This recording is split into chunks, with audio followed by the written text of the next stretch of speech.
वृत्ति प्रभाकर ग्रंथ में पेज नंबर 424 और 424 पेज के ऊपर शीर्षक नंबर है 135 बराबर। तो देखिए, अद्वैत विद्याचार्य की रीति से विषयगत और ज्ञानगत अपरोक्षत्व का प्रकारांतर से कथन और दूषित उक्त मत में दूषणांतर का कथन हो गया।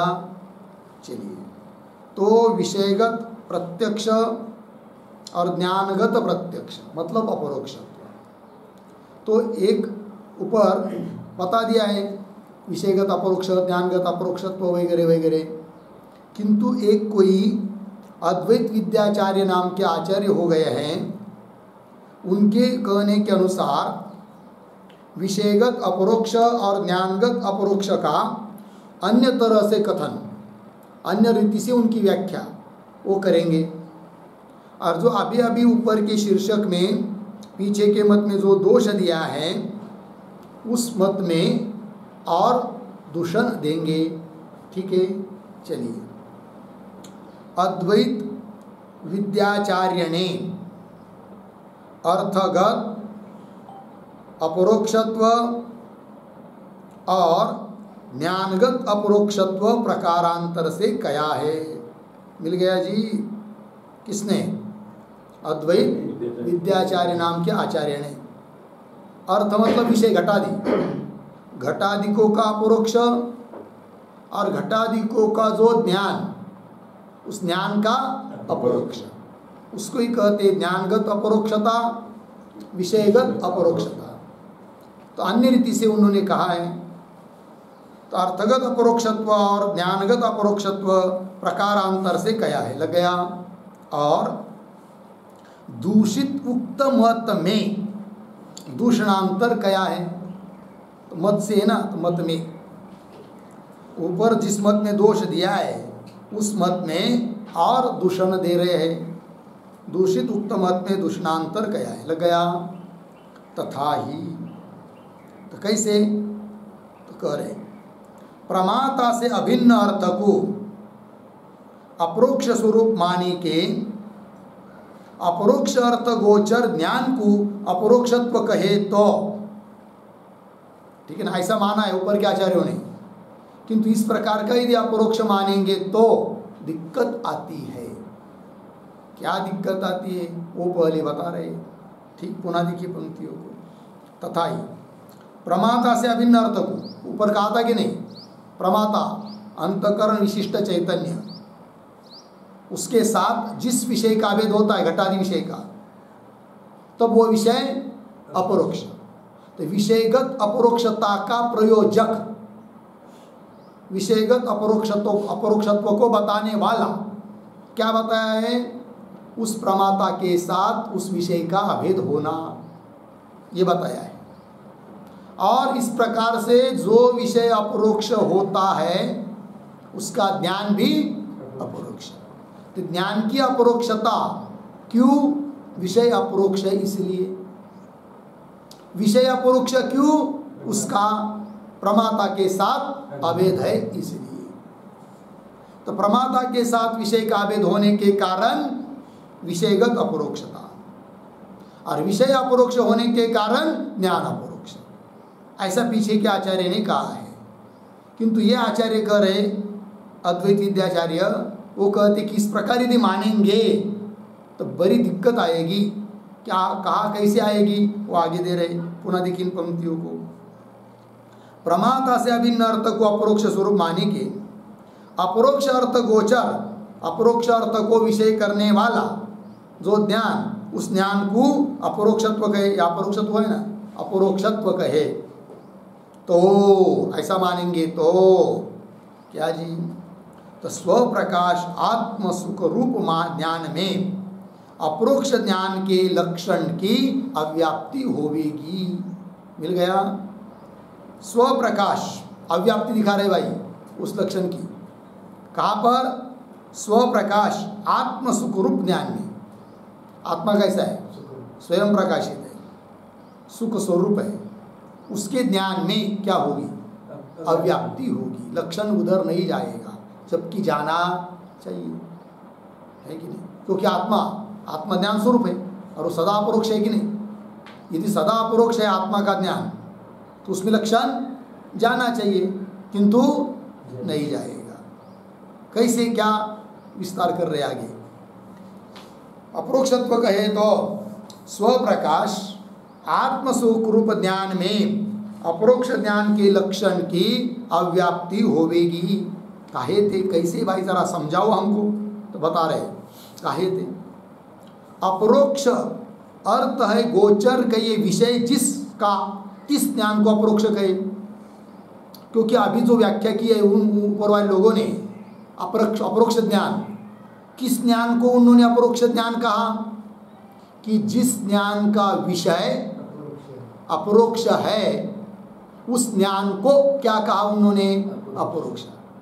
जैसे सामने घट रखा है, ज्ञान हुआ अयम घट, ठीक है, वृत्ति घट तक गई है, घट का प्रमाता के साथ अभेद हुआ है, अतः घट अपरोक्ष है, इसलिए उसका ज्ञान भी अपरोक्ष। उस ज्ञान को अपरोक्ष क्यों कहेंगे? इसलिए कि उस ज्ञान का, अयम घट, इस ज्ञान का विषय जो घट वह अपरोक्ष है, इसलिए अयम घट यह ज्ञान भी अपरोक्ष है। तात्पर्य क्या? जिस ज्ञान का विषय अपरोक्ष होगा वह ज्ञान अपरोक्ष। लग गया? वही कह रहे हैं। अपरोक्ष अर्थ है गोचर, गोचर का ये विषय। अपरोक्ष अर्थ अपरोक्ष वस्तु है, विषय गोचर, जिसका, जिस ज्ञान का, जिसका, किस ज्ञान को क्या कहते हैं? अपरोक्ष कहे तो ज्ञान का और विषय का परस्पर भेद सापेक्ष विषय विषय भाव संबंध, यह अर्थ निकल आ रहा है। ज्ञान और घटादि विषय, इनमें क्या संबंध है? विषय विषय भाव संबंध है। घट विषय है और अयम घट यह ज्ञान विषयी है और घट विषय है। समझ में आया? और विषय विषय भाव संबंध कहाँ बनता है? जहाँ पर दोनों का भेद हो। अलग है ना, ज्ञान अलग है, विषय अलग है, वहीं पर बन रहा है क्या? विषय विषय भाव। तो ज्ञान का और विषय का, ज्ञान मतलब अयम घट यह ज्ञान, विषय मतलब घट विषय, तो ज्ञान का और विषय का परस्पर भेद सापेक्ष, परस्पर उनमें क्या है? भेद है। उस भेद की अपेक्षा करके विषय विषय भाव संबंध है। लग गया? किसी स्थान में इस प्रकार का विषय विषय भाव संबंध जहाँ हो सकता है वहीं पर क्या? ज्ञानगत अपरोक्ष का लक्षण जाएगा, क्योंकि अपरोक्ष ज्ञान उसको उन्होंने कहा है कि जिसका विषय अपरोक्ष है। किसी स्थान में ज्ञानगत अपरोक्ष लक्षण होवेगा। लग गया? और अब अव्याप्ति कहाँ होगी वो बता रहे। और स्वप्रकाश सुख का ज्ञान से अभेद होने थे, है कि नहीं? स्वयं प्रकाश है कौन? आत्मा। सुख भी उसमें है और वो कोई उस आत्मा से अलग नहीं है, सुख स्वरूप है कौन? आत्मा। किंतु वह सब सुख का ज्ञान अपरोक्ष है कि नहीं? अपरोक्ष है ना सब लोग, तो मैं सुखी हूँ, अपरोक्ष है। किंतु उस ज्ञान को उन्होंने उनके परिभाषा के अनुसार अपरोक्ष नहीं कहना चाहिए, अर्थात अपरोक्ष का लक्षण वहाँ नहीं जाएगा, क्योंकि सुख रूपता का जो ज्ञान है उसका विषय जो सुख, वो उस ज्ञान का विषय है क्या? नहीं है, क्योंकि विषय विषय भाव वहाँ होता है जहाँ पर भेद रहता है। किंतु यहाँ पर सुख और ज्ञान दोनों का भेद नहीं है, अभेद है। और अभेद में तो विषय विषय भाव बनता नहीं, और विषय विषय भाव नहीं बनेगा तो वहाँ पर अपरोक्ष ज्ञान का लक्षण उस ज्ञान में नहीं जाएगा। बात समझ में आ रही है? और स्वप्रकाश सुख का ज्ञान से, मतलब ज्ञान और स्वयं प्रकाश सुख का क्या है? स्वयं प्रकाश ज्ञान और सुख का क्या है? अभेद है। ज्ञान से अभेद होने ते विषय विषय भाव के असंभव थे, किंतु दोनों में क्या नहीं बनेगा? फिर विषय विषय भाव नहीं बनेगा, क्योंकि विषय विषय भाव भेद सापेक्ष होता है ना। तो विषय विषय भाव के असंभव थे तामे उक्त लक्षण की उक्त लक्षण संभव है नहीं। अव्याप्ति हुई कि नहीं? इतनी बात हुई। अब आगे चलिए। यद्यपि प्रभाकर के मत के अनुसार अव्याप्ति नहीं होगी, वेदांत मत में अव्याप्ति होगी, क्योंकि प्रभाकर मत और वेदांत मत में अंतर है। क्या अंतर है? प्रभाकर क्या कहते हैं वो बता रहे। यद्यपि प्रभाकर मत में, प्रभाकर मतलब कौन? पूर्व मीमांसा के आचार्य। यद्यपि प्रभाकर मत में ज्ञान को स्वयं प्रकाश कहा है। ज्ञान कैसा है? स्वयं प्रकाश है। और अपने स्वरूप को तथा ज्ञाता को वो ज्ञान क्या करता है? स्वयं प्रकाश है। वह अपने स्वरूप का भी प्रकाशन करता है, ज्ञाता का भी प्रकाशन करता है, और उस ज्ञान का जो विषय है उसका भी प्रकाशन करता है। त्रिपुटी गोचर होता है। ठीक है। यद्यपि प्रभाकर मत में ज्ञान को स्वप्रकाश कहे और अपने स्वरूप को, कौन? वो ज्ञान अपने स्वरूप को तथा ज्ञाता को, है कि नहीं, वो घटादि विषय को जो जानने वाला है उसको कहते हैं क्या? ज्ञाता। ज्ञाता को तो इसे ज्ञेय कौन? घटाधिक। ज्ञेय घटाधिकन को ज्ञान विषय करे, तीनों को विषय कर रहा है। या तो सकल ज्ञान त्रिपुटी गोचर हो गए। हर एक ज्ञान कैसा है? त्रिपुटी को विषय करता है, तीनों को। तीनों कौन कौन? स्वयं को भी विषय कर रहा है, ज्ञाता को विषय कर रहा है, और ज्ञेय को विषय कर रहा है। ठीक। ज्ञाता, ज्ञान, ज्ञेय तीनों को विषय कर रहा है। या तो सकल ज्ञान त्रिपुटी गोचर हो गए। यह प्रभाकर का मत है। ताके मत में अभेद हुआ भी विषय विषय भाव का अंगीकार है। इनके मत में, ताके मत में, प्रभाकर के मत में अभेद हुए भी, है कि नहीं? अभेद होने पर भी क्या है? विषय विषय भाव है। ताके मत में अभेद हुआ भी विषय विषय भाव का अंगीकार है। याते स्वप्रकाश ज्ञान रूप सुख में, यद्यपि ज्ञान कैसा है? स्वयं प्रकाश है और सुख रूप है, तो भी उनमें क्या माना है उन्होंने? विषय विषय भाव। अतः उनके मत के मत में तो जो अपरोक्ष जो ज्ञान है उसमें तो अपरोक्ष का लक्षण जाएगा। जो ऊपर के आचार्यों ने अपरोक्ष ज्ञान का लक्षण किया है वह प्रभाकर के ज्ञान में जाएगा, क्योंकि प्रभाकर का जो ज्ञान है वो भी कैसा है? अपरोक्ष है, विषय जिसका, ऐसा ज्ञान है। क्योंकि अभेद मानने पर भी उन्होंने विषय विषय भाव माना है। या तो स्वप्रकाश ज्ञान रूप सुख में विषय विषय भाव असंगत नहीं, प्रभाकर के मत में। कैसे? स्व कहिए अपना स्वरूप, स्वयं प्रकाश ना, स्व अपना स्वरूप। स्व प्रकाश में स्व शब्द का अर्थ ज्ञान, अपना स्वरूप। प्रकाश कहिए विषय जिसका, विषय न वहां पर, विषय। प्रकाश कहिए एक मिनट, प्रकाश कहिए विषयी जिसका, स्व प्रकाश कही है। विषय, विषय शब्द ही ठीक है। विषय मतलब कैसा? विषय वाला। स्व प्रकाश, स्व मतलब अपना स्वरूप ज्ञान, और प्रकाश मतलब विषयी है जिसका, अन्य वस्तु का, घटादियों का, चाहे सुखादिक का, क्या है वो? विषयी है। ठीक है कि नहीं? तो प्रकाश कहिए विषयी, मिल गया ना? विषयी जिसका, विषय है जिसका, सो स्वप्रकाश कहिए, उसको क्या कहेंगे? स्वप्रकाश। इस रीति से स्वप्रकाश पद के अर्थ से भी, स्वप्रकाश पद का जो अर्थ है उस अर्थ से भी क्या मालूम पड़ रहा है? अभेद में विषय विषय भाव संभव है। अभेद में भी हो जाता है क्या? विषय। स्व मतलब ज्ञान, वह है। प्रकाश मतलब विषय जिसका, है कि नहीं? अर्थात विषय विषय भाव बन गया। तो अभेद में विषय विषय भाव संभव है। लग गया इतना? आगे चलिए।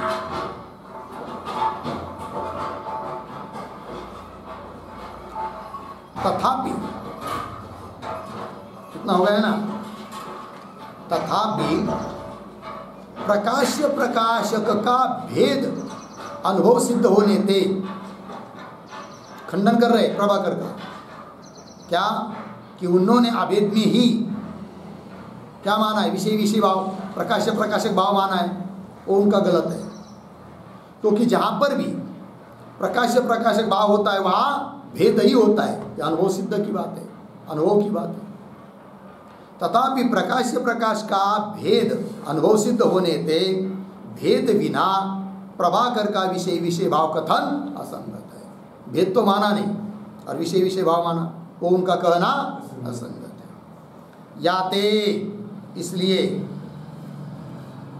याते स्व प्रकाश पद का उक्त अर्थ नहीं, जो अर्थ उन्होंने किया है। स्व स्वयं का स्वरूप वह है विषयी, प्रकाश मतलब विषयी, जिस विषय का, ऐसा अर्थ किया ना, वो अर्थ नहीं है स्व प्रकाश पद का। फिर क्या अर्थ है? या तो स्व प्रकाश पद का उक्त अर्थ नहीं, किंतु स्व कही अपनी सत्ता से, प्रकाश कहिए संशय आदि राहित्य ही स्व प्रकाश पद का अर्थ है। मतलब अपनी सत्ता से ही संशय आदि से रहित रहना, उसको कहते क्या? स्वयं प्रकाश, स्व प्रकाश। स्व कही अपनी सत्ता से, प्रकाश कहिए संशय आदि राहित्य ही स्व प्रकाश पद का अर्थ अद्वैत ग्रंथन में गया है। हो गया जी। चलिए, अपरोक्ष के उक्त लक्षण के असंभव का अनुवाद है कि नहीं? वो जो ऊपर के आचार्यों ने अपरोक्ष लक्षण किया है उसका क्या करे? असंभव। अपरोक्ष के उक्त लक्षण के असंभव का अनुवाद इस रीति से स्व प्रकाश ज्ञान ते अभिन्न स्वरूप सुख में विषय विषय भाव के असंभव थे, अपरोक्ष का उक्त लक्षण तामे संभवे नहीं। बात समझ में आ रही है? ये दोष दे रहे कौन?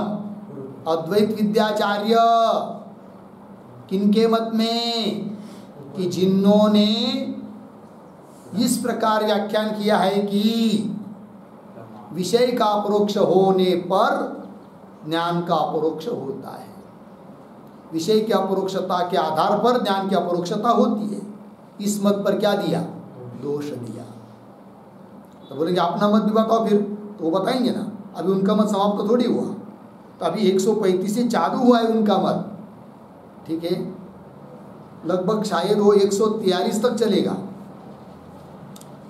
ठीक है ना? 143 तक। किसका मत? अद्वैत विद्याचार्य का मत। तो अभी तो ऊपर वाले मत पर दोष दिया केवल। क्या दोष? वो 136 शीर्षक में दिया है। इस रीति से स्व प्रकाश ज्ञानते मिल गया। अभिन्न स्वरूप है कौन? सुख। ज्ञान से अभिन्न है कौन? सुख। और ज्ञान से अभिन्न है सुख, और सुख का सबको ज्ञान है कि नहीं? और अपरोक्ष है कि नहीं? किंतु अपरोक्ष लक्षण उसमें नहीं जा रहा है, क्योंकि अपरोक्ष लक्षण, अपरोक्ष ज्ञान किसको कहा है उन्होंने? जिसका विषय अपरोक्ष है, विषय विषय भाव। यहाँ सुख तो स्वरूप है ना उसका ज्ञान का, वो विषय थोड़ी बन रहा है कि नहीं? तो विषय का अपरोक्ष हो तब ज्ञान का अपरोक्ष लक्षण इसमें नहीं जा रहा है कि नहीं? क्योंकि सुख कैसा है? ज्ञान स्वरूप है, उसमें विषय विषय भाव नहीं। सुख और ज्ञान में विषय विषय भाव नहीं है। इसलिए स्वप्रकाश ज्ञान थे अभिन्न स्वरूप सुख में विषय विषय भाव के असंभव थे। विषय विषय भाव न होने के कारण अपरोक्ष का उक्त लक्षण ताने ताने अभिन्न स्वरूप सुख के ज्ञान में संभवे नहीं। हो गया। आगे चलिए। उक्त दोष से रहित अपरोक्ष का लक्षण। फिर अद्वैत विद्याचार्य महाराज अपने मन से अब लक्षण कर रहे दूसरा अपरोक्ष ज्ञान का लक्षण। ऊपर का खंडन कर दिया ना, ऊपर क्या आचार्य होगा, अब अपना मत बता रहे। उक्त दोष से रहित अपरोक्ष का लक्षण। अपरोक्ष का यह लक्षण है क्या?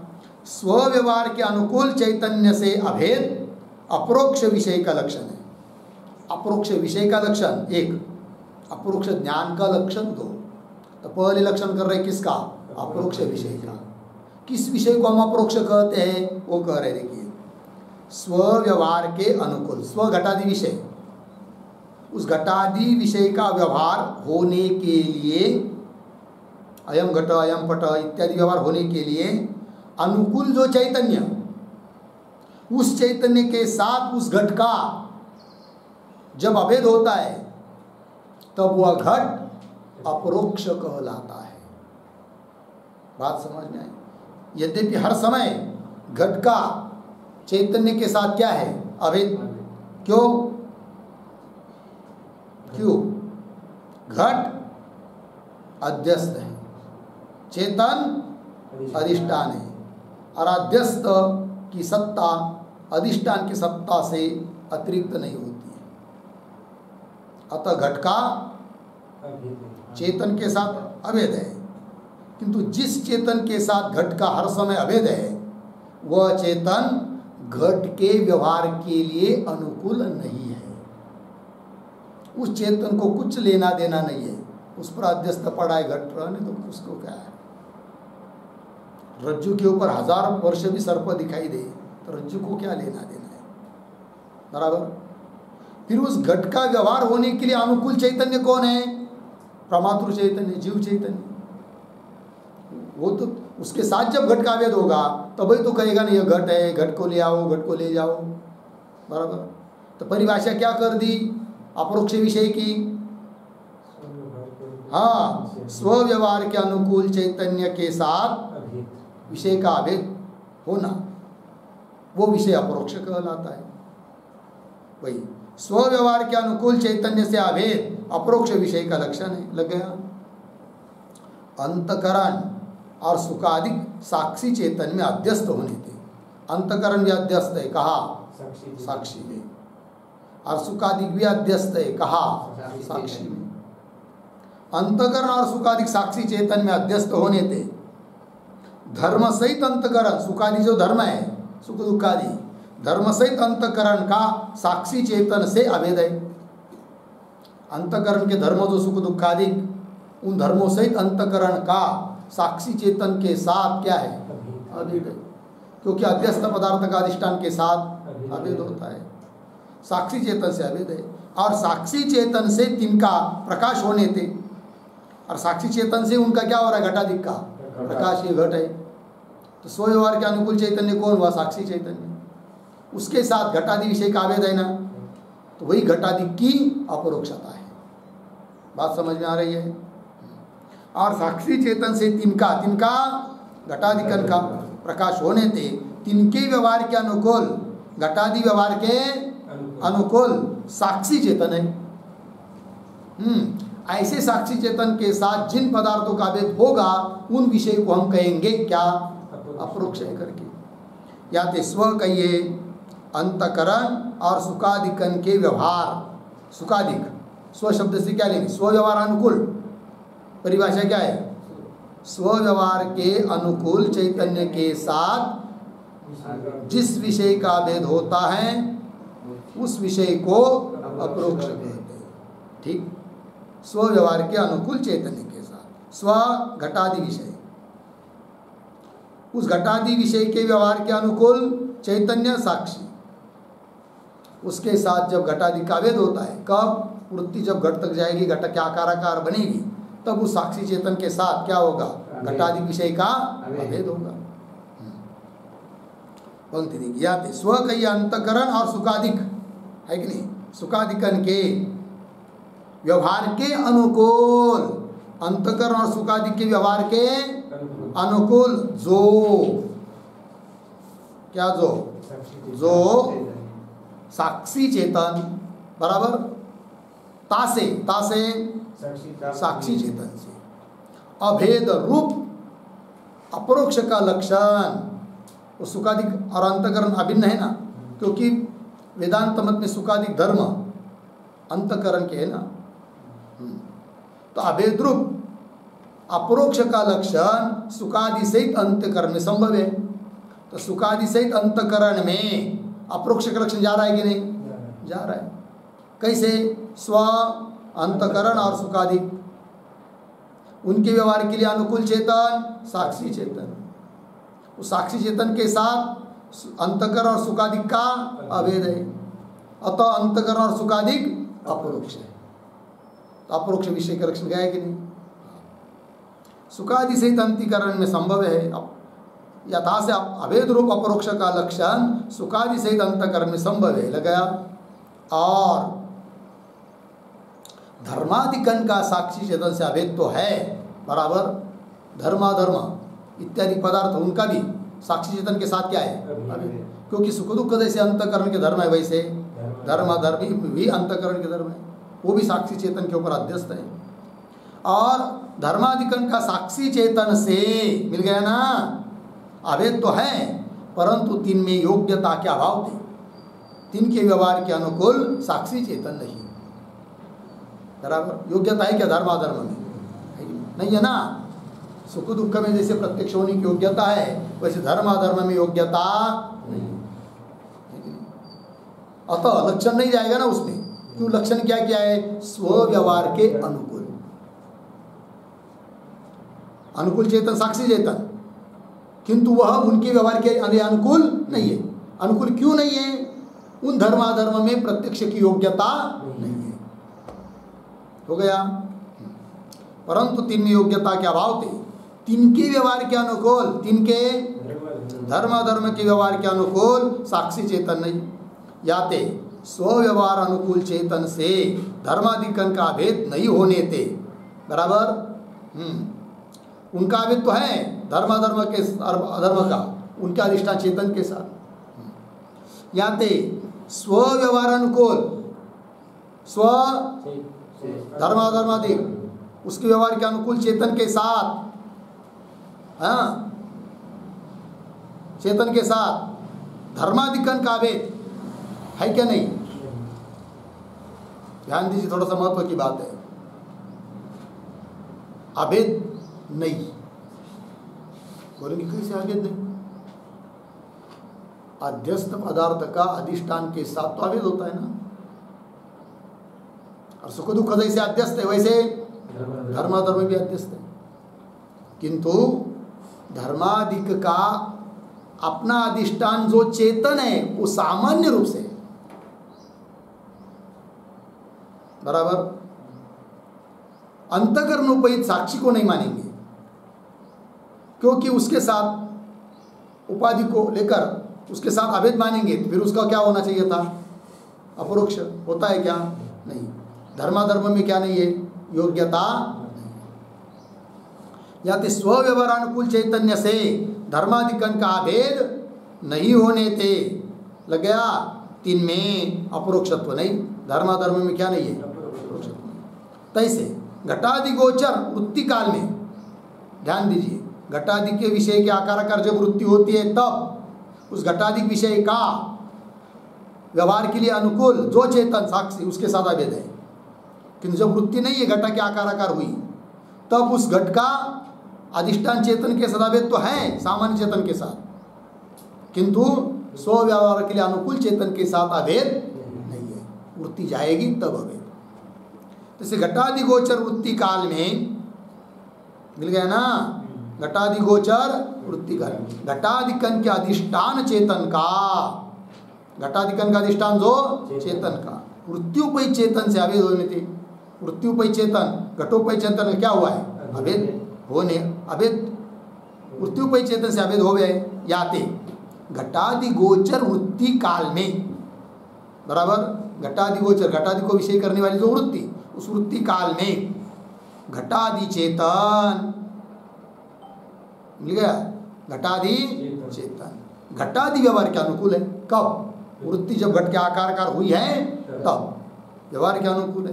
तासे अभिन्न घटाधिक अपरोक्ष गई है। उस अनुकूल चैतन्य के साथ साक्षी के साथ अभिन्न जो घटादि उनको क्या कहेंगे? अपरोक्ष। तासे अभिन्न घटाधिक अपरोक्ष गई है। हो गया। आगे घटादि गोचर वृत्ति के अभाव काल में, जब घट को विषय करने वाली वृत्ति नहीं है, घट कहीं बाहर पड़ा हुआ है, उस समय घट का भले अपने अधिष्ठान चैतन्य के साथ अभेद होगा, किंतु वह चैतन्य उस घट के व्यवहार के लिए अनुकूल नहीं है। लग गया? उस घट का व्यवहार के लिए अनुकूल जो चैतन्य वो साक्षी चैतन्य है, उसके साथ जब घट का अभेद होगा तब घट अपरोक्ष कहलाएगा। और वो कब होगा? उस साक्षी के साथ घट का अभेद जब अंतःकरण वृत्ति घट तक जाकर घट के आकार बनेगी। घटादि गोचर वृत्ति के अभाव काल में मिल गया ना, घटादि गोचर जो वृत्ति है, वृत्ति के अभाव काल में भी अपने अधिष्ठान चेतन से घटादि अभिन्न है, बराबर, परंतु इस काल में तीन के व्यवहार के अनुकूल, घटादि के व्यवहार के अनुकूल अधिष्ठान चेतन नहीं। लग गया इतना? काहे थे? वृत्ति उपहित से अभिन्न होए के व्यवहार के अनुकूल हो गए। व्यवहार के अनुकूल चेतन कब होता है? जब वृत्ति उपहित चेतन के साथ उस चेतन का अभेद होता है, तब। वृत्ति उपहित से अभिन्न होए के व्यवहार के अनुकूल हो गए। लग गया? याते घटादि गोचर वृत्ति के अभाव काल में घटाधिक अपरोक्ष नहीं। बराबर? घटादि गोचर, घटादि को विषय करने वाली वृत्ति का क्या है? अभाव। वृत्ति घट गई नहीं घट तक, तो वृत्ति के अभाव काल में घटाधिक क्या नहीं? अपरोक्ष नहीं। जब घट के आकार वृत्ति होगी तब उस घट का स्वव्यवहार के अनुकूल चैतन्य के साथ क्या होगा? अभेद। तब घट अपरोक्ष है ऐसा कहलाएगा। देखिए, याति घटादि गोचर वृत्ति के अभाव काल में घटाधिक अपरोक्ष नहीं, तैसे ब्रह्म गोचर वृत्ति उपहित साक्षी चेतन ही ब्रह्म के व्यवहार के अनुकूल है। बराबर? ब्रह्माकार क्या बन गई? वृत्ति। बराबर है ना? और उस तैसे ब्रह्म गोचर, ब्रह्म को विषय करने वाली कौन? वृत्ति। और वृत्ति उपहित चेतन कौन होता है? वो साक्षी चेतन। और उस साक्षी चेतन ही क्या है? ब्रह्म के व्यवहार के अनुकूल है। ब्रह्म है, ऐसे व्यवहार के अनुकूल चैतन्य कौन हुआ? साक्षी चैतन्य। और जब वृत्ति ब्रह्माकार होती है तो ब्रह्म का और साक्षी चेतन का भेद है क्या? अभेद है। इसलिए ब्रह्म का क्या हुआ? अपरोक्ष। बात समझ में? साक्षी चेतन ही ब्रह्म के व्यवहार के अनुकूल है, तासे अभिन्न ब्रह्म को अपरोक्षता संभव है। इसलिए ब्रह्म का क्या हो जाता है? अपरोक्ष। जैसे व्यवहार अनुकूल चैतन्य से विषय का भेद विषयगत प्रत्यक्षत्व का प्रयोजक है। विषयगत प्रत्यक्ष कब? जब व्यवहार अनुकूल चैतन्य के साथ विषय का भेद होगा तब। पंक्ति देखिए, जैसे व्यवहार अनुकूल चैतन्य से चैतन्य के साथ विषय का भेद विषयगत प्रत्यक्षत्व का मतलब अपरोक्षत्व का क्या है? प्रयोजक है। तैसे मिल गया? घटाधिक विषयते, घटाधिक व्यवहारानुकूल चैतन्य का अभेद ज्ञानगत प्रत्यक्षत्व का प्रयोजक है। घटाधिक विषय, घटाधिक विषय के साथ क्या? घटादि व्यवहार के लिए अनुकूल कौन? चैतन्य। पंक्ति की घटादि विषय, घटाधिक विषय थे, घटाधिक व्यवहारानुकूल, घटादि व्यवहार के लिए अनुकूल चैतन्य का भेद किसके साथ? घटादि विषय के साथ चैतन्य का अभेद। कौन चैतन्य का अभेद? घटाधिक व्यवहार के लिए अनुकूल चैतन्य का घटाधिक के साथ अभेद। क्या? ज्ञानगत प्रत्यक्षत्व का प्रयोजक है। ज्ञानगत प्रत्यक्षत्व का क्या है? प्रयोजक है। क्या अलग अलग परिभाषा हुई फिर? विषयगत प्रत्यक्षत्व का जिस विषय का स्वव्यवहारानुकूल चैतन्य के साथ अभेद होता है वह विषय प्रत्यक्ष। बराबर? और फिर ज्ञानगत अप्रोक्षता कब? वही दिया यहाँ पर। घटाधिक विषय थे, घटाधिक व्यवहारानुकूल चैतन्य का भेद घटादि विषय के साथ घटादि व्यवहार के अनुकूल चैतन्य का अभेद जब होता है तब ज्ञान अपरोक्ष। बात समझ में आएगी? ध्यान दीजिए, घटादि विषय का स्व व्यवहारानुकूल चैतन्य के साथ अभेद विषयगत प्रत्यक्षत्व का प्रयोजक है। बराबर? और क्या? स्वव्यवहारानुकूल चैतन्य का घटादि व्यवहार के अनुकूल चैतन्य का घटादि के साथ जो अभेद रहेगा तब ज्ञानगत अपरोक्षता। ज्ञानगत अपरोक्षता आने के लिए घटादि विषय का उनके व्यवहार के अनुकूल चैतन्य के साथ अभेद चाहिए, और विषयगत अपरोक्षता होने के लिए स्व व्यवहार अनुकूल चैतन्य के साथ घटाधिक विषय का अभेद चाहिए। सूक्ष्म अंतर है। समझ में आ रही बात?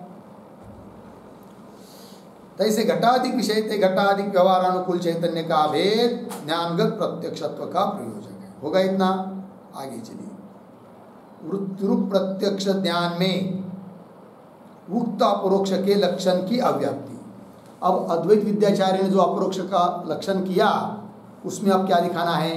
अव्याप्ति। कोई आचार्य अव्याप्ति दिखा रहे हैं, फिर उसका वो पुनः क्या करेंगे? निराकरण भी करेंगे। किंतु ये जो 138 नंबर का शीर्षक है उसका विचार हम लोग कल करते हैं। ओम पूर्णमदः पूर्णमिदं पूर्णात् पूर्णमुदच्यते पूर्णस्य पूर्णमादाय पूर्णमेवावशिष्यते। ओम शांति शांति शांति।